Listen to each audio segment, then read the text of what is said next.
Hello વિદ્યાર્થી મિત્રો, મારી ચેનલમાં ફરી તમારું હાર્દિક સ્વાગત કરું છું। તો આજે આપણે ધોરણ 6 માટે ગાલા ગ્રામરમાં આપણે ચેપ્ટર નંબર 2 જોવાનું છે। તો ફટાફટ આપણી ચેનલને લાઈક એન્ડ સબસ્ક્રાઇબ કરી દો, જેથી તમને બધા જ વિડીયો એને અલગ અલગ ધોરણના મળી રહે એના માટે।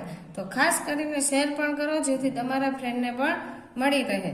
ચાલો, ચેપ્ટર નંબર 2 નું નામ છે ધીસ અને ધોસ। ધીસ એટલે કે આપણું જે THIS ધીસ છે, એનું બહુવચન થાય છે ધીસ, અને ધોસ કેનું બહુવચન થાય તો કે ધેટ નું થાય છે। આ આપણે ખાસ યાદ રાખવાનું છે ફરજિયાત માટે। જો નીચે તમને એ જ આપેલું છે કે ધીસ એ ખાલી જગ્યા ધીસ નું બહુવચનનું રૂપ છે મેં તમને અહીંયા કીધું ઇઝ। ધીસ એટલે કે ધીસ નું થાય અને ધેટ એટલે ધોસ થાય। આ આપણે ખાસ યાદ રાખવાનું છે। જ્યારે તમને પેપરમાં એવી સૂચના આપેલી હોય કે બહુવચનમાં ફેરવો, ત્યારે તમારે આનો ઉપયોગ કરવાનો છે, ખાસ યાદ રાખવાનું।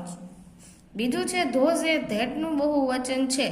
બંને બહુવચનમાં નજીકની અને દૂરની વસ્તુઓ કે વસ્તુઓ દર્શાવવામાં વ્યક્તિઓ કે વસ્તુઓ દર્શાવે છે। એટલે કે ધીસ એટલે કે નજીકમાં આપેલું હોય ને ધેટ એટલે દૂરમાં આપેલું હોય, એવી રીતના બંને સાથે ટુ બીના ક્રિયાપદનું બહુવચનનું રૂપ શું વપરાશે? આર। જ્યારે તમને બહુવચનમાં ફેરવવાનું કહે ત્યારે તમારે એમાં શું દર્શાવવાનું રહેશે? આર। આ ખાસ યાદ રાખવું। જો તમને એના ઉદાહરણ પણ આપેલા છે નીચે। ધીસ ઇઝ અ બુક, તો કે આ પુસ્તક છે। ધીસ એટલે આ, બુક એટલે પુસ્તક, અને ઇઝ એટલે છે। પછી ધીસ નું શું થશે તો કે ધીસ, તો કે ધીસ ઇઝ નું શું થઈ જશે? આર, અને બુક નું બુક્સ। એના માટે તમારે ઓલા નિયમ આવડવા પણ જરૂરિયાત છે કે ES ક્યારે લાગે, તો કે SSSH ઓ કે એક સાથે ES લાગે ને, જો તમને નીચે અહીંયા આપેલા જ છે। અને આપણે લગભગ આગલા ધોરણમાં 5મા ધોરણમાં પણ ભણી ગયેલા છીએ। તો જો કેટલાક શબ્દનું બહુવચન એસ પ્રત્યે લગાડવાથી થાય છે, તો કે બુકમાં આપણે જોયું ઉપર BOOK હતું કે નહોતું? તો કે સાથે કોઈ એનો નિયમ લાગુ પડતો નથી। આપણે પાછલા અક્ષરનું જોવાનું છે, કે સાથે શું કઈ નિયમ લાગુ પડતો નથી, એટલે ખાલી શું લગાવવાનું રહેશે? એસ। જે શબ્દને અંતે SSS SH CH X કે O આવે ત્યારે શબ્દનું બહુવચન ES પ્રત્યે લગાડવાથી થાય છે। જો બસ અહીંયા આપેલું છે BUS બસ, તો જો એની પાછળ ES લગાવેલું। પછી ડીશની પાછળ SH આવે છે, તો કે ES લગાવ્યું। X છે તો એમાં ES, પછી ક્લાસીસ છે તો એમાં ES લગાવ્યું। પછી બેન્ચીસ તો એમાં બેન્ચમાં બેન્ચીસ થઈ ગયું। પછી મેંગો તો મેંગોસ થઈ ગયું।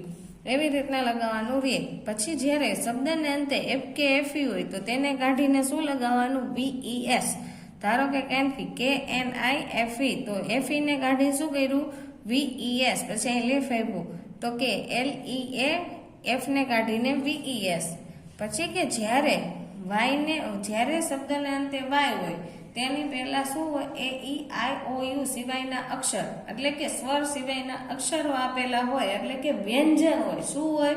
વ્યંજન। સ્વર સિવાયના જે વ્યંજન આવે બધા એ આપેલા હોય, તો Y ને કાઢીને શું લખવાનું?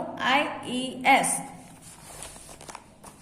તો જો એના ઉદાહરણ પણ આ બાજુ આપેલા છે। સ્ટોરી, તો કે STORY, તો Y ની આગળ R છે, તો R રહ્યો ને સ્વરમાં નો આવે, શેમાં આવે? વ્યંજનમાં આવે, તો Y ને કાઢીને શું કરવાનું? IES। એવી રીતના બેબી છે, તો એની આગળ B આપેલો છે, તો એ પણ વ્યંજનમાં આવે, તો એને કાઢીને IES।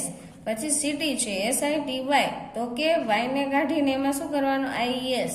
હવે Y ની આગળ તમને વ્યંજનની જગ્યાએ સ્વર આપેલો, એટલે કે સ્વર જ આપેલા હોય, AEIOU એ આપેલા હોય, તો Y નો Y રાખવાનો જ રહેશે, અને ખાલી તમારે શું લગાવવાનું રહેશે? એમાં S। તો કે બોયઝ છે BOY, તો કે જો Y ની આગળ શું આપેલો છે? સ્વર, તો સ્વર છે તો ખાલી શું લગાવવાનો? S। પછી KEY, એમાં પણ આગળ સ્વર આપેલો છે, તો પણ S લાગશે એમાં પણ, અને મંકીમાં પણ એવી રીતના છે, તો કે ઈ છે પાછળ, એટલે ઈ પણ સ્વરમાં છે, તો S લાગશે। હવે અમુક શબ્દોમાં બહુવચનના રૂપ અનિયમિત હોય છે। અનિયમિત એટલે કે આવી રીતના હોય, MAN, તો કે એનું શું થઈ છે? Man, MEN। પછી વુમન, તો WOMAN હે ને, તો એનું શું થઈ જશે? WOMEN। જો આ આર્ટિકલ નીકળી જશે જે લગાવેલા છે। પછી અ ટૂથ, તો કે તીથ થઈ જશે. પછી ફૂટનું ફીટ, માઉસનું માઇસ અને ચીલનું ચિલ્ડ્રન. હવે અમુક શબ્દોમાં એક વચન અને બહુવચન રૂપ એક જ હોય છે. ધારો કે શીપનું શીપ અને ફિશનું ફિશ. ચાલો આ નિયમ હતા, ફરીથી આપણે અહીંયા ઉદાહરણમાં આવી જાય જેથી સરળ હવે બની જશે ઉદાહરણ સોલ્વ કરવાના.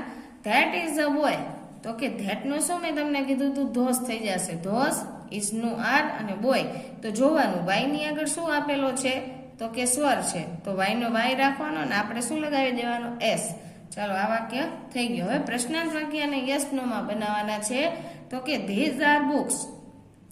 હવે આપણે પ્રશ્નાર્થ વાક્ય બનાવીએ. પ્રશ્નાર્થ વાક્ય બનાવી ત્યારે ટુ બી નું વર્બ પહેલા આવી છે, એટલે ટુ બી ના રૂપ તરીકે આપણે આર આપેલો છે, તો કે આર. પહેલો અક્ષર હંમેશા છોકરો કેપિટલ કરવો, જો નહીં કરો તો તમારા એક્ઝામમાં અડધો માર્ક કાપી લેવામાં આવશે. આ સૂચના ફરજિયાત યાદ રાખવી. પહેલો અક્ષર કેવો હોવો, જ્યારે તમે શરૂઆત કરો બનાવવાની વાક્યની, ત્યાં તમારે અક્ષર પહેલો કેપિટલ હોવો જરૂરિયાત છે. તો કે આર, પછી ધીઝ નું ધીઝ અને બુક્સ નું બુક્સ. પ્રશ્નાર્થ ચિહ્ન પણ ફરજિયાત કરવું પડશે, તો પણ અડધો માર્ક કાપી નાખશે જો નહીં કરો તો. હવે યસ વડે બનાવી, તો કે ધીઝ છે એટલે બહુવચનમાં આવે, તો કે ધે આર. અને નો ધે આર નોટ, કેમ કે નો છે એટલે આર સાથે પાછું એને શું લગાવે, નોટ. અને એને તમે ટૂંકમાં પણ લખી શકો આરન્ટ. એવી રીતના તમને ધોઝવાળું નીચે વાક્ય આપેલું છે, જો છે કે નહીં. હવે આપણે નિયમ તો સમજી ગયા. હવે પાછા અહીંયા એક્સરસાઇઝ તમે એક્સરસાઇઝ આપેલી છે તે આપણે પ્રશ્ન નંબર પહેલો જોઈ. તો કે નીચે આપેલા ચિત્ર જુઓ અને વાક્યોને બહુવચનમાં ફેરવી પ્રશ્નાર્થ વાક્ય લખો. તો પહેલું તમને ઉદાહરણ તરીકે આપેલું છે, જો ચપ્પાનું ચિત્રમાં. તો એમાં મેં તમને શીખડાવ્યું હતું કે એફ કે એફઈ હોય એને કાઢીને શું આવશે, બીઈએસ. જો છે કે નહીં. પછી નીચે એને પ્રશ્નાર્થ વાક્યમાં ફેરવું છે. એવી રીતના આપણે પહેલું જોઈ, ધીઝ ઇઝ અ ગ્લાસ. તો જો ગ્લાસમાં પાછળ શું આપેલા છે, ડબલ એસ. તો પેલા આપણે નિયમ યાદ કરી લેવાના કે ડબલ એસ હોય તો કયો નિયમ લાગુ પડે છે, તો કે ઈએસ વાળામાં આવતો તો ડબલ એસ. તો આપણે પાછળ શું ખાલી લગાવવાનું રહેશે, ઈએસ. તો એને વાક્ય બનાવી બહુવચનમાં. ધીઝનું શું થઈ જશે, તો કે ધીઝ. પછી ઇઝનું આર અને ગ્લાસનું ગ્લાસ લખીને પાછળ તમારે શું લખવાનું, ઈએસ એટલે ગ્લાસીસ. પછી એને પ્રશ્નાર્થ વાક્યમાં ફેરવવાનું છે. તો કે ટુ બી નું વર્બ છે આર, તો આર ને પહેલા લઈ લ્યો, પછી ધીસ ને ગ્લાસીસ. પ્રશ્નાર્થ ચિહ્ન કરો. એવી રીતના પણ નીચે કરવાનું છે. ધીસ ઇઝ અ મેંગો, તો કે ધીસ આર મેંગોસ. પછી આર ધીસ મેંગોસ, કેમ કે ઓ છે પાછળ, તો એ પણ ઈએસ વાળાના રૂપમાં આવતું હતું. અને પાછળ શું કરવાનું, પ્રશ્ન છે. નીચે તમને ડીશ આપેલી છે, તો કે ધેટ વડે બનાવેલું છે. ધેટ ઇઝ અ ડીશ, તો કે ધોસ. ધેટ નું શું થઈ જશે, ધોસ. ઇઝ નું આર અને ડીશ નું ડીસીસ, કેમ કે પાછળ શું આપેલું છે, ઈએસ. ખાસ ધ્યાન રાખવાનું છોકરાઓ. આ નિયમ તમને જો નહીં આવડે તો તમને આ એક્સરસાઇઝ આવડશે નહીં. તો ખાસ કરીને તમારે શીખવી ફરજિયાત છે. જો પાછળ તમને પાછું અહીંયા આવ્યું લેફ્ટ વાળું પાંદડાનું સ્પેલિંગમાં એફ છે, તો એફ ને કાઢીને શું થઈ જશે, બીઈએસ. પછી પ્રશ્ન વાક્ય બનાવો એટલે આર ધીસ લીવ્સ.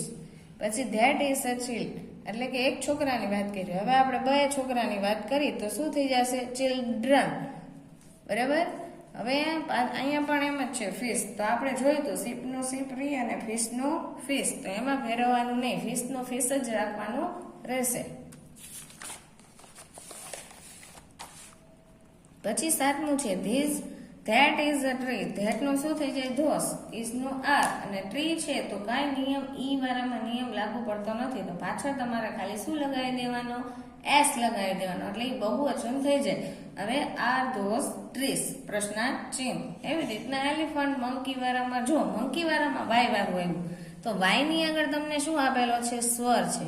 તો સ્વર વાળા નિયમ શું હતો, તો કે વાય ની આગળ સ્વર હોય તો આપણે વાય નો વાય રાખવાનો અને પાછળ શું લગાવી દેવાનો, એસ. રેડી. પણ એક વસ્તુ ખાસ યાદ રાખવાની, ધીસનું ધીસ થઈ જશે અને ધેટનું ધોસ. એના સ્પેલિંગ પણ સરખા કરી લેવાના. છોકરાઓ ઘણી બધી મિસ્ટેક કરી નાખે છે સ્પેલિંગ લખવામાં જ. ચાલો નીચે તમને પ્રશ્ન આપેલા છે, એના નીચે આપેલા ચિત્રો જુઓ અને યસ અથવા નો નો ઉપયોગ કરી ઉત્તર લખવાનો કીધો છે. ચલો, આર ધોસ મેંગોસ, તો કે આ છે તે ઈ મેંગોનું ચિત્ર આપેલું છે, તો કે નો. તો આપણે બનાવવાનું no they are not. They કેમ આવ્યું? ધોસ કીધું એટલે ધોસ એટલે બહુવચન કહેવાય. મેં તમને કીધું ધેટ એટલે એક વચન, ધોસ એટલે બહુવચન. બહુવચન માટે ધે થઈ જાય એટલે ધે આર નોટ. હવે સાચું વાક્ય બનાવવાનું, ધે આર ટમાટોસ. પછી આર ધીસ એલિફન્ટ, આ એલિફન્ટ છે? તો કે ના. તો કે no they are not, they are mice. બહુવચનમાં શું થઈ જાય છે? માઉસનું માઇસ, એટલે માઇસ લખ્યું છે. Are these cow, sorry crows. તો કે આ કાગડાઓ છે? તો કે ના. No they are not, they are parrots. જો એમાં કઈ નિયમ લાગુ નથી પડતો એટલે આપણે એસ લગાવ્યો. આર ધોસ વુમેન, આ સ્ત્રીઓ છે? તો કે યસ, ધે આર. એટલું જ લખવાનું રહેશે. ધે પછી આર ધીસ બાઇસિકલ્સ, તો કે તે બાઇસિકલ છે? તો કે નો, ધે આર નોટ. તો કે ધે આર બસીસ. એટલે એસ છે તો પાછળ શું લાગશે? ઈએસ. જુઓ આપણે ઈએસ વાળામાં આવ્યું હતું કે S double S C H S H O કે એક્સ, તો એમાં એસ આવતો હતો એટલે આમાં આપણે નિયમમાં શું લગાવવો પડશે? ઈએસ. એવી જ રીતે પાંચમું છે તો કે આર ધોસ ફ્લાવર્સ. તો કે ફ્લાવરનું ચિત્ર છે? તો કે yes, they are. Are those flags, ઝંડાનું ચિત્ર છે? તો કે યસ, ધે આર. પછી આર ધીસ બનાનાસ, બનાનાસ છે આ? તો કે નો. તો કે no, they are not. They are શેનું ચિત્ર છે? એપલ્સ. જો સાચા જે વાક્ય બનાવવાના છે એમાં સ્પેલિંગ તમને આવડવા જરૂરિયાત છે. પછી આર ધોસ લીવ્સ, તો કે તે પાંદડાઓ છે? તો કે yes, they are. Are those balloons, તો કે તે બલૂન્સ છે? તો કે no, they are not. They are balls છે? BALLS, પાછળ એસ લાગશે એમાં. પછી આર ધીસ સ્ટાર્સ, તો કે no, they are not. They are kites. એમાં ઈ છે એટલે પાછળ તમારે શું લગાવી દેવાનું? એસ. નીચે તમને બહુવચનમાં ફેરવવાનું કીધું હતું તો એ આપણે જોઈ. જો મેંગો છે તો પાછળ તમને ઓ આવ્યું તો શું લાગે? ઈએસ. માઉસ છે તો માઇસ, MICE. પછી ક્લાસ છે તો ક્લાસીસ, ES લાગશે. કેમ? તો કે ડબલ એસ છે. પછી બેન્ચ તો CH આવ્યું તો શું લાગશે? EH. શીપનું શીપ જ રહે. લેફ્ટ તો F ને કાઢીને VES થઈ જશે. મંકીમાં શું છે? આગળ સ્વર છે એટલે વાય નો વાય રાખવાનો, પાછળ શું લગાવવાનો? એસ. તો ચિલ્ડ્રન થઈ જશે. પછી આમાં એફ એ કાઢીને શું થઈ જશે? VES. આ બધા નિયમ જ છે. જુઓ વાયની આગળ વ્યંજન છે, વ્યંજનમાં શું હતું? વાયને કાઢીને IES. પછી બુક છે તો બુકમાં શું? કાંઈ નિયમ લાગુ ન પડે એટલે શું લગાવી દેવાનો? એસ. હવે છે ફૂટ છે તો ફૂટનું ફીટ. પછી છે ટ્રી તો ટ્રીસ. ટેબલ તો ટેબલ્સ. એમાં પણ કાંઈ નિયમ લાગુ નથી પડતો. MAN. જો આમાં ઓલા અનિયમિત રૂપોવાળું આવ્યું તો MEN થઈ જશે મેન. પેન્સિલમાં પણ કાંઈ નિયમ લાગુ નથી પડતો એટલે ખાલી શું લગાવવાનો? એસ. બોક્સ તો બોક્સીસ, BOXES. પછી બસ, BUS તો બસીસ. એમાં ES લાગશે. પછી પાછળ તમને હજી આપેલા છે એવા ને એવા જ. તો કે ગ્લાસીસ પાછળ ડબલ એસ આવે છે તો ડબલ એસ વાળા નિયમમાં શું લાગે? ES. પછી વિન્ડોમાં પણ કાંઈ નિયમ નથી લાગતો એટલે એસ લગાવવાનો. સિટીમાં જો વાય છે એની આગળ વ્યંજન આપેલો છે, વ્યંજનમાં શું હતું? વાયને કાઢીને IES. પછી વુમેન છે તો કે વુમેનનું શું થઈ જાય? વુમન છે તો શું થઈ જશે? સામે વુમેન થઈ જશે, એની જગ્યાએ ઈ થઈ જશે. પછી કપ તો કપ્સ. બોયમાં શું છે? આગળ સ્વર છે તો વાયનો વાય રાખીને એસ. પછી બર્ડ્સ તો એમાં પણ કાંઈ નિયમ લાગુ પડતો નથી એટલે એસ આવશે. ટમેટોસમાં જો પાછો ઓ આવ્યો તો શું થઈ જશે? ES. એવી જ રીતે તમને જોડકું પણ નીચે આપેલું છે તો એ તમે જાતે પણ હવે સોલ્વ કરી શકો. જ્યાં આપણે સોલ્વ કર્યા હતા bench, bird, man, glass, city, mouse તો માઇસ થઈ જાય, ટમેટો તો ટમેટોસ થઈ જાય. એ જ છે બધું. ચલો આ વિડીયોને આપણે અહીંયા વિરામ આપશું. તો જો તમને ગ્રામર સરળતાથી સમજવા શીખવા મળ્યું હોય તો આ PD સોલ્યુશનને તમારું સબસ્ક્રાઇબ એન્ડ લાઇક કરી દો જેથી તમારા માટે દરેક વિડીયો અમે લાવવાનો પ્રયાસ કરી શકીએ.